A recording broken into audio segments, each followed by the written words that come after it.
Hello. I thought I would come on and do this video today. It's been a few days since I've uploaded a video to YouTube. The last videos I did was when I went over to the air show, Wings Over the Big South Fork, over near Oneida, Tennessee in Scott County. If you're not familiar with that area, it's located as the crow flies, I'd say 45 miles kind of northeast of Knoxville, Tennessee. You go up Interstate 75. If you've never been to that air show, it's a little small air show, but the airport runway is quite lengthy, more so than you would normally think an airport in a little rural area like that would be. I don't know what the length of the runway is. I could look it up. I should have looked it up before I started this video. But anyway, why is that airport so modern in a rural area like that? Because it's just in a rural area. And the reason is if you exit Interstate 75 going north to go to Oneida, and the airport is located between a little town called Huntsville, or you go through Huntsville, Tennessee, to go to Oneida and that airport. And when you go through Huntsville, it's a small city that is so modern. They have, all the buildings, they have beautiful buildings and paved sidewalks. And when you go through there, it's kind of shocking to see a little town like that looks so modern. Now, why would that little town look modern? Well, it happens to be the birthplace of Senator Howard Baker. So if you're ever going to go to the Wings Over the Big South Fork, and that airport is located on the perimeter of the Big South Fork, I have never flown into that airport, but if you were going to, if you happen to be a pilot, or you have a friend who is a pilot and they would like to go and camp in the Big South Fork, that would be a great way to get there. So anyway, that was the last videos that I did. And what I've been this is going to be a lengthy video. So if you happen to just come into this and you're not interested in anything else I have to say, you haven't made it this far. So I'm going to continue. In the last few days, I've been, well, let me back up and tell you what I've been doing. This JVC camera that I have is not high definition, although the videos that I've been uploading are high definition, or they're compiled as high definition. But what I've been really doing is taking the high quality video that this little JVC is capable of doing. And by the way, I'm not going to compile this as high definition. And when I use it as high definition, it's kind of a, what would you call it, a misnomer? Because it really isn't high definition. All I'm doing is compiling the high quality until it will mimic high definition. But I've been looking at some JVC high definition video cameras. And the video that those little cameras are producing in high definition is, I think, spectacular. And after watching some of those videos, I don't think that I can go out and do another video with this camera, because I am losing so much by not having a high definition camera with me. And YouTube has made available the space to upload high definition videos, and are capable of offering up or serving those high definition videos in quality that's as good as the original file that you create on your JVC camera. So that's what I want to do. There's an area that I want to do a video, and I'm not going to do it until I get the high definition. There's a railroad. When I was a young boy, I used to watch a little steam engine bring coal cars up that railroad into the main spur line of the Louisville and Nashville Railroad, the L&N. But that railroad has not operated since back in the 40s. And I was talking to a person the other day that told me that the rails were still there. Most people are not aware that that railroad exists. And it happens to be located in a fairly well-known area. But over the years it has overgrown, and you can't see the rails unless you go in there specifically looking for them. So I'd like to do a video about that old railroad. And another video that I would like to do is I would like to complete the video. I did a video not too long ago where I talked about my wife's grandfather who passed away, and they were taking him to a cemetery.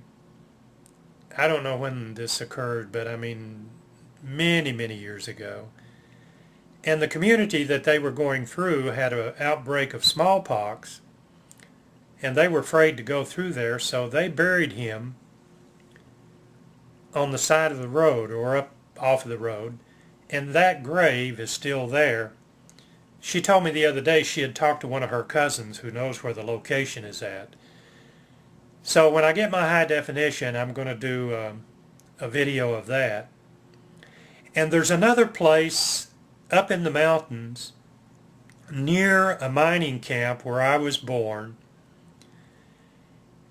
I was through there, last summer. I haven't been up there. I didn't go up there this summer because of other things that I wanted to do and places I wanted to go. But I know exactly where the spot is at. There was a commissary. They called them commissaries. They were just grocery stores that were operated by the coal company. And off to the side of that store, there was what they called a bathhouse, where the miners would come up and store their carbide lamps and take a bath before they went home.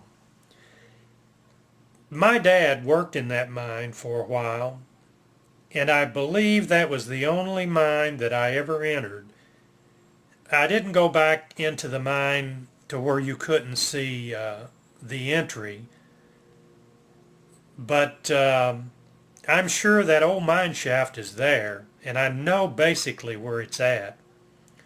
So what I'm going to do is try to take a high definition video of that old mine.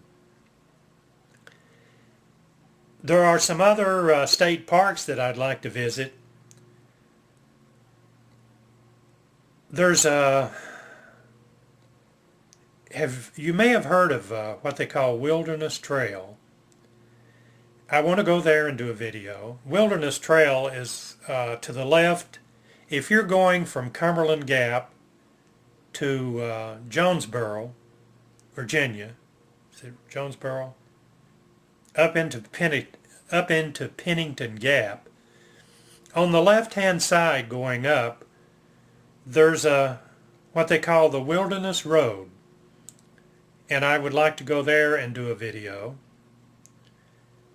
There's another video that I'm wanting to do. It's about a friend of mine. Well, he's not a friend. I know him and I'm acquainted. But I've got to get his permission because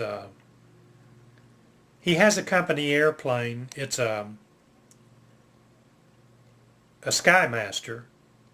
It's a Cessna, and it's a twin engine, but it's a push-pull. It has an engine in the front and an engine in the back. And he flies it as a corporate airplane.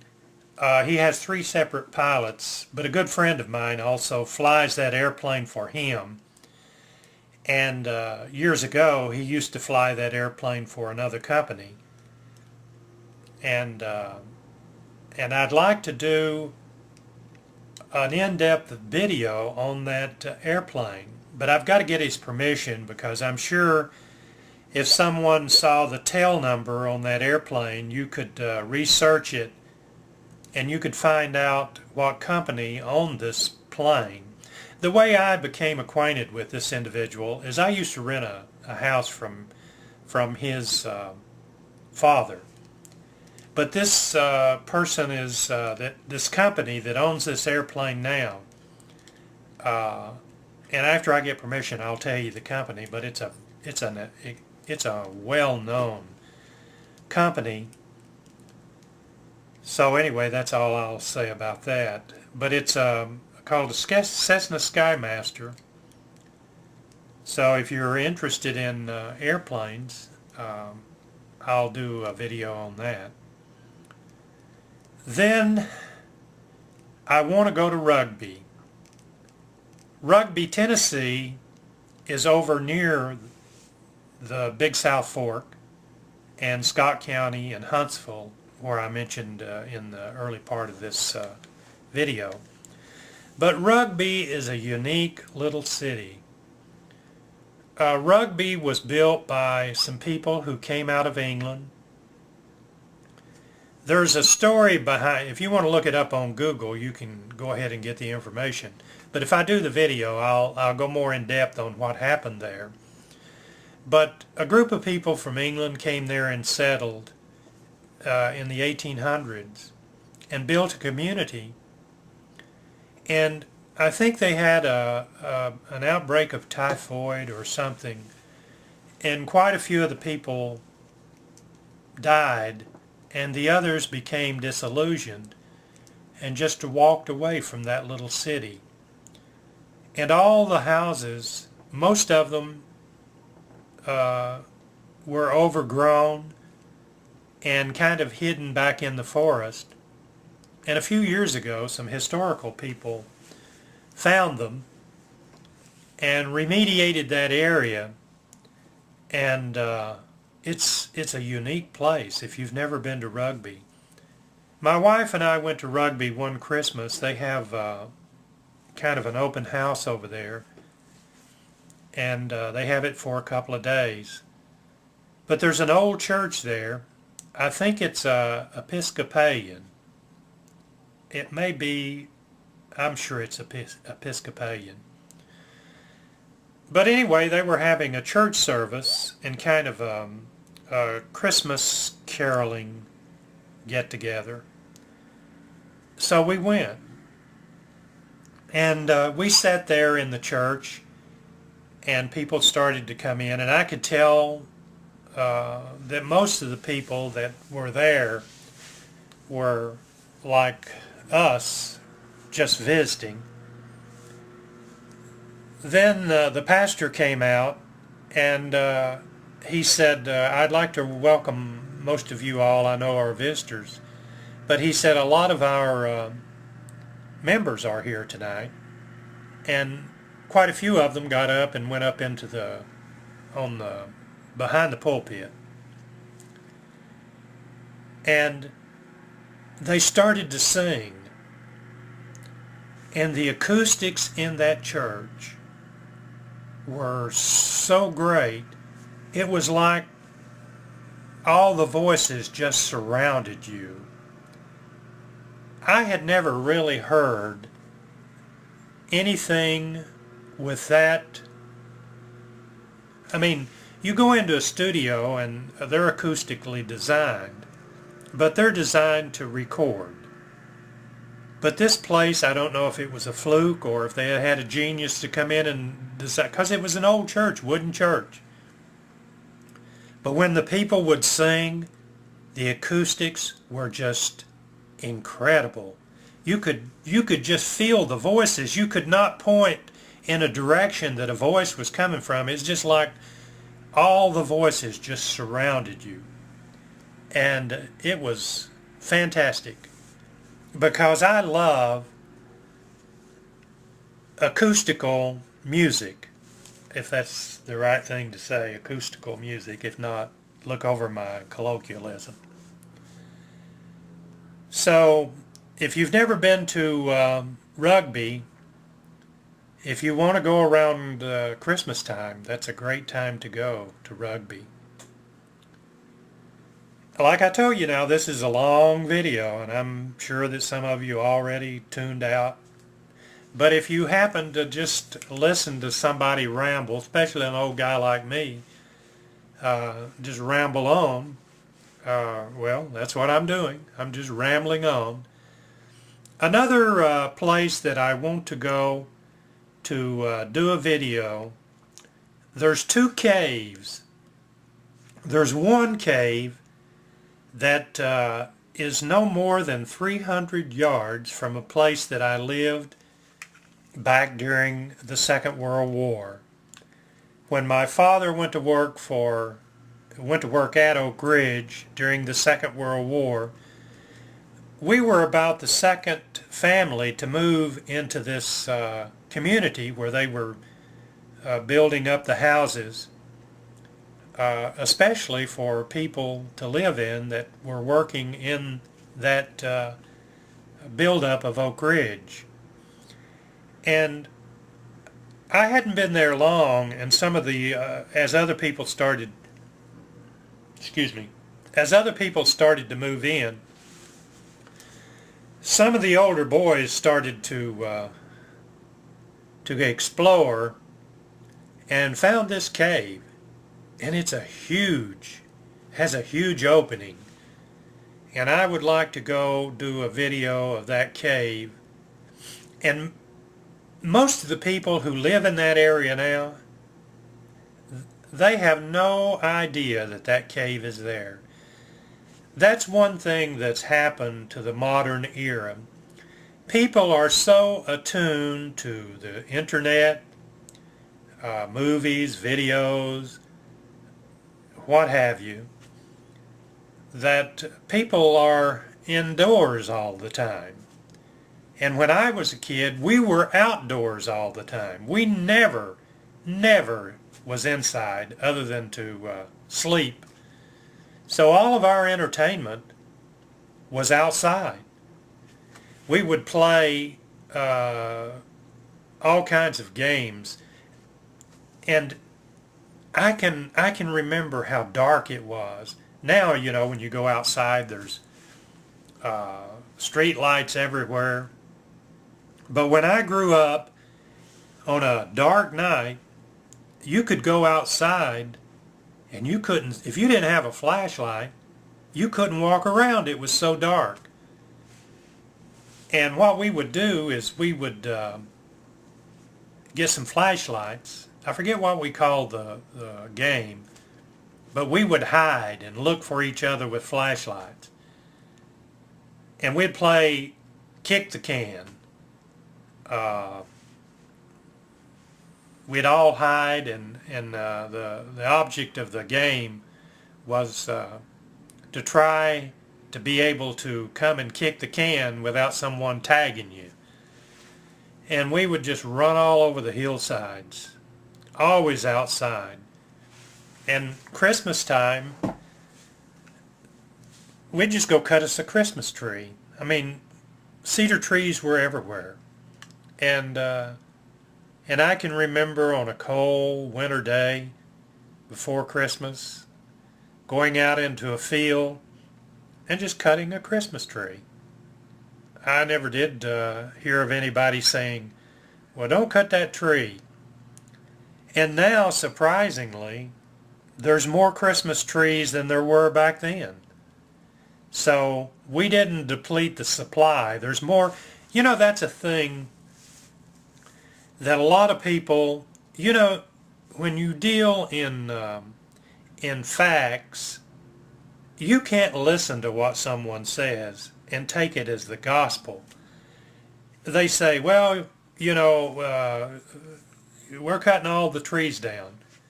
If you look at some old photographs of an area that I used to live in East Tennessee, especially if you look at some photographs of Cumberland Gap, on the side of the mountain at Cumberland Gap, I saw a photograph, and either Union or Confederate soldiers were camped on that mountainside.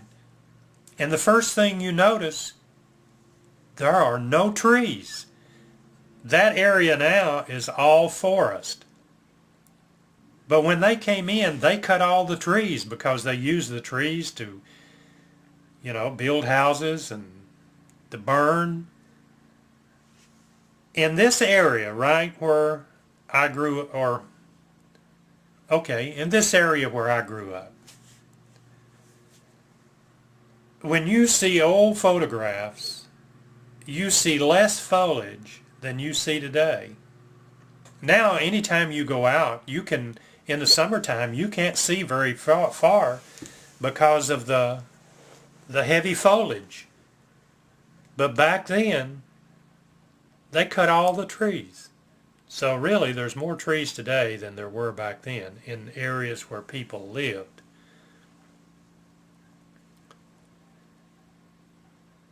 Well, I've rambled long enough.